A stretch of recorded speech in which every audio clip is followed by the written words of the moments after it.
On va parler de Vladimir Poutine car un de ses anciens gardes du corps a fait défection et le monsieur parle et il dit des choses intéressantes sur son ancien patron, Poutine. Oui, il s'appelle Vitali Brissati. Alors, il était affecté à l'une des résidences officielles de Vladimir Poutine dans le sud de la Crimée, sa fameuse datcha.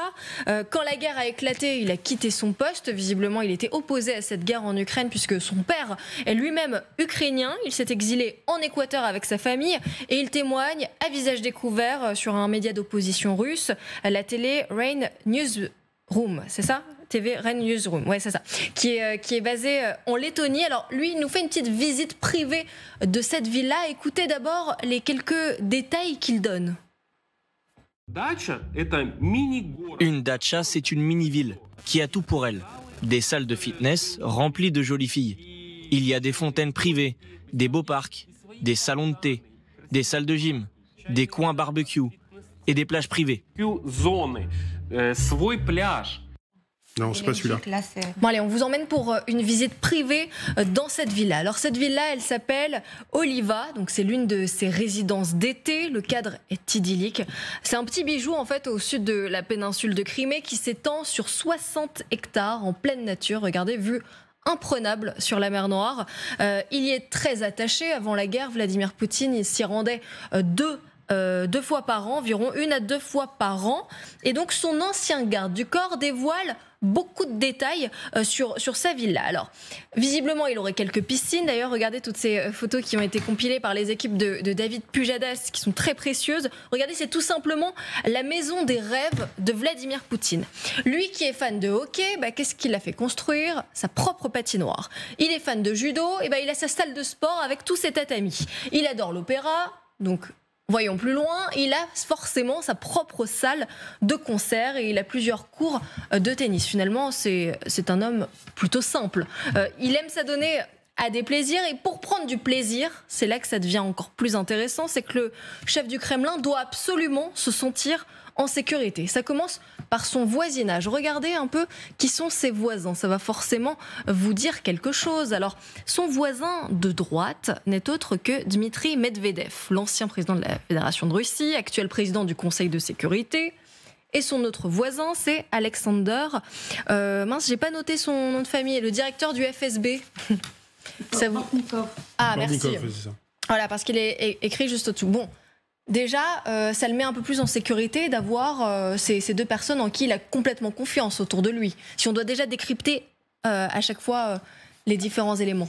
Surtout, c'est que c'était une zone qui est complètement protégée. Il y a aussi tout le bord de mer qui est protégé. Les bateaux de plaisance ne peuvent pas s'approcher de cet endroit-là.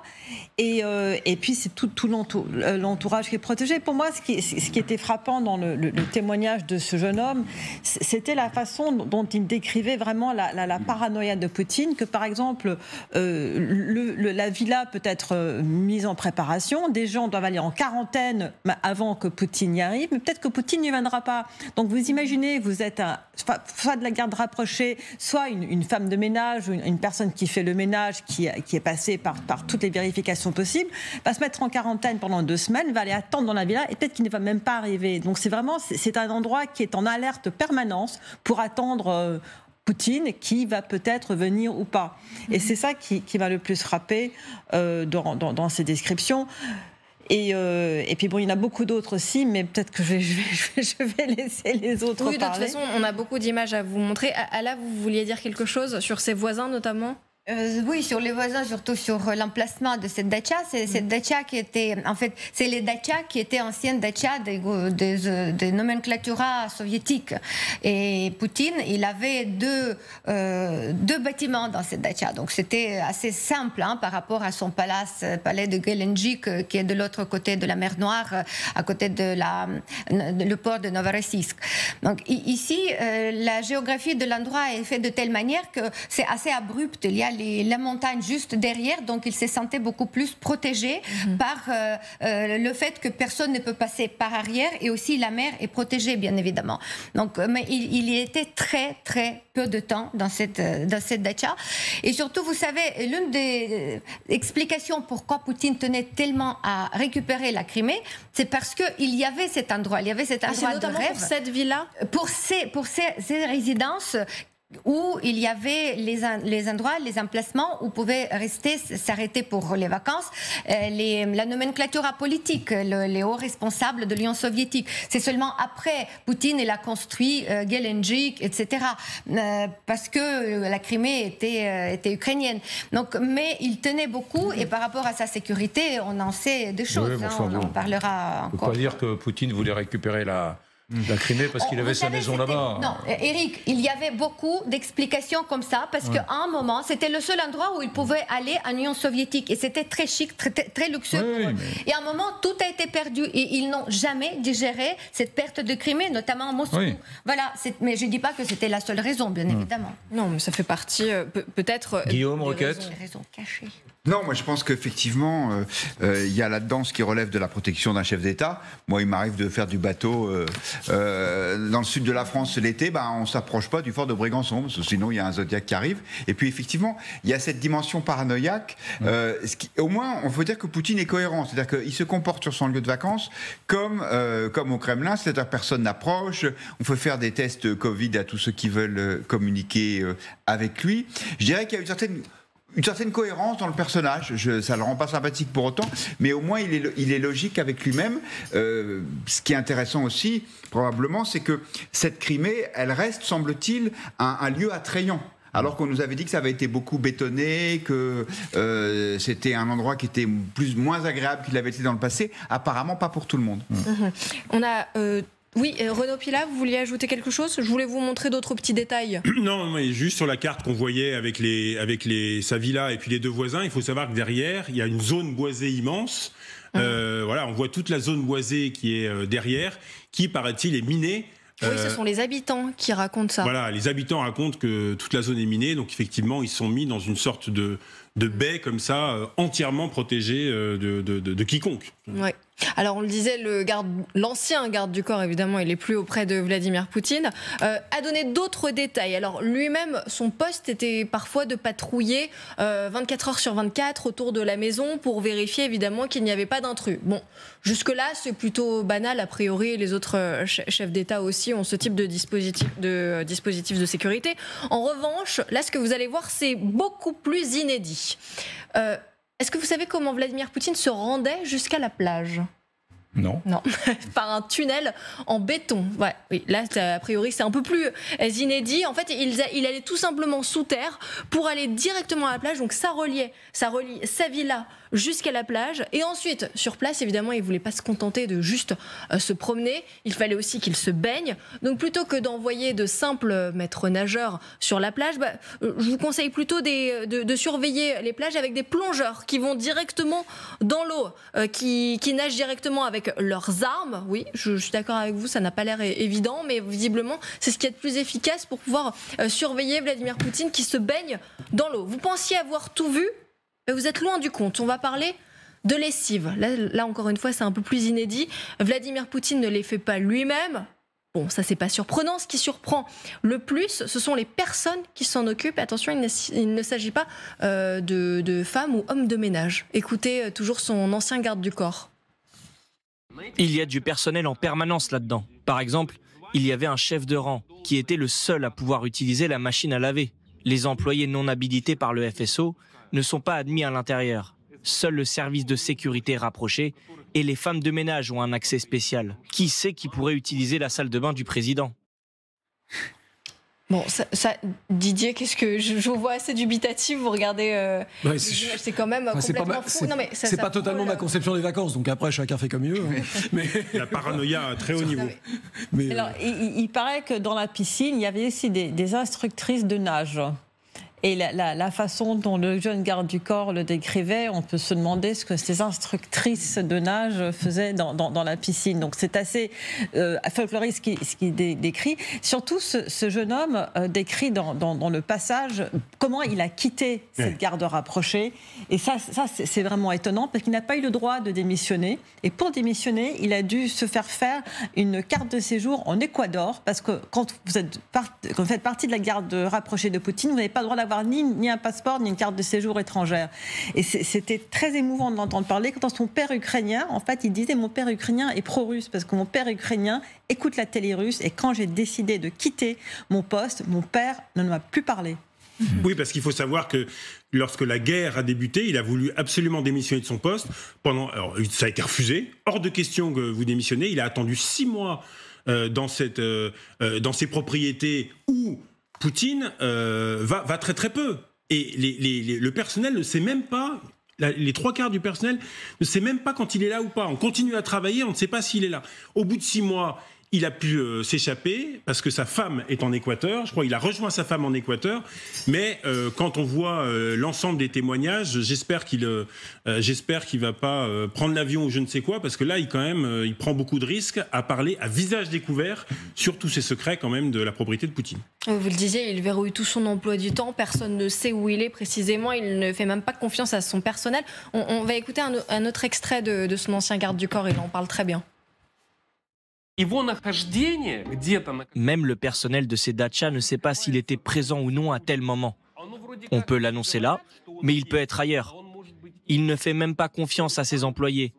Il ne se fie qu'à ses proches. On peut le dire en vacances dans sa dacha, et tout le monde se met en marche pour garder la dacha. Mais en réalité, il est peut-être ailleurs. À la Poédie, on le voit, hein, il a eu une peur maladive de se faire exécuter, Vladimir Poutine. C'est pour ça qu'il met tout ça en place. Il y a de quoi, oui, j'imagine. Et avec l'âge, il devient de plus en plus peureux, de plus en plus paranoïaque. Mais c'est vrai que ça, ce sont des choses, je dirais, les résidences secondaires des gens riches ou des chefs d'État, elles sont toujours entretenues. C'est même pas ça qui est frappant. Mais je pense que bon, il y avait d'autres choses qu'il n'a pas encore révélées. Ce garde du corps, mais Poutine, il a des goûteurs, par exemple, ou tous ceux qui travaillent, qui approchent la nourriture qu'il peut consommer.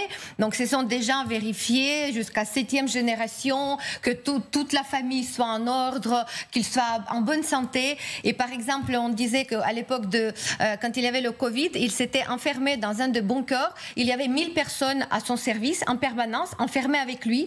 Et toutes ces 1000 personnes, ils ne sont pas sortis de bunker pendant, je ne sais pas, plusieurs mois, voire 9 mois. Donc, pour vous dire à quel point il faut oublier sa vie autre que servir le dictateur de Kremlin.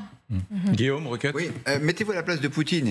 Il a des services qui lui sont dévoués et qui sont capables d'empoisonner des opposants politiques, y compris à l'étranger, qui sont capables de réparer des avions. Voilà, d'éliminer un avion dans lequel il y a l'ancien patron de Wagner qui commençait à lui faire un peu trop d'ombre. Donc il se dit, mais après tout, si moi je suis capable de faire ça, il y a peut-être d'autres gens qui sont capables de le faire contre moi. Et donc il se protège finalement. C'est un peu ce que Jacques Chirac appelait le principe de précaution. Renaud Pila ? Oui, non, mais on se retrouve là, effectivement, avec une vie de Poutine.